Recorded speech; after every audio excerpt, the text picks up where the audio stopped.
यह लोक कथा उस समय की है जब जानवर बोलते और नाचते थे।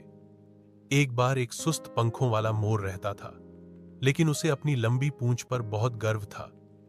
अपनी लंबी लंबी पूंछ के कारण वह कभी अपने पड़ोसियों के पास नहीं जा सका। वह केवल बड़े घरों और पैसे वाले लोगों से मिलने जाता था। उसके घमंड के कारण उसके पड़ोसी उसे नापसंद करने लगे। वे पीठ पीछे मोर का मजाक उड़ाते थे। एक दिन उन्होंने उससे मांग करने का फैसला किया। उन्होंने कहा कि एक बर्ड क्लब बनाया गया है और सभी पक्षियों ने मोर को अपना नेता बनाने के लिए वोट दिया है।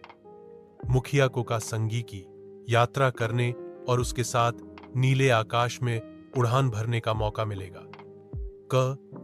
संगी सूर्य की देवी थी। मोर बहुत उत्साहित था। मोर ने अपनी यात्रा के लिए उड़ान भरी। उसके जाने के तुरंत बाद अन्य पक्षी गपशप करने लगे और उनकी छोटी सी चाल पर हंसने लगे। सांगी अपने महल में अकेली रहती थी, इसलिए वह अपने स्थान पर एक अतिथि को पाकर बहुत खुश थी। दिन बीतते गए और मोर पर्याप्त सुविधाओं के साथ एक महान जीवन व्यतीत करता था। धीरे धीरे उनका अभिमान आसमान पर पहुंच गया। संगी अपना अधिक समय मोर के साथ बिताती थी।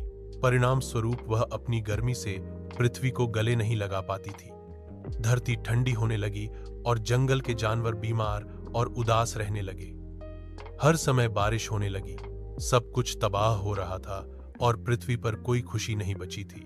सभी जानवरों ने इंसानों से मदद मांगी और इस नतीजे पर पहुंचे कि मोर की वजह से संगी को आसमान से अपनी गर्मी बरसाने का समय नहीं मिल रहा है। इसीलिए मोर को वापस धरती पर लाना सभी के लिए जरूरी है।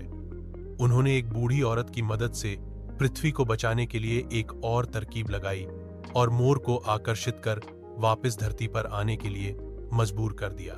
मोर की याद में जो आंसू संगी ने बहाए, वह मोर के पंखों पर गिरे और रंग बिरंगे निशान छो गए, जो आज भी मोर के पंखों पर देखे जा सकते हैं।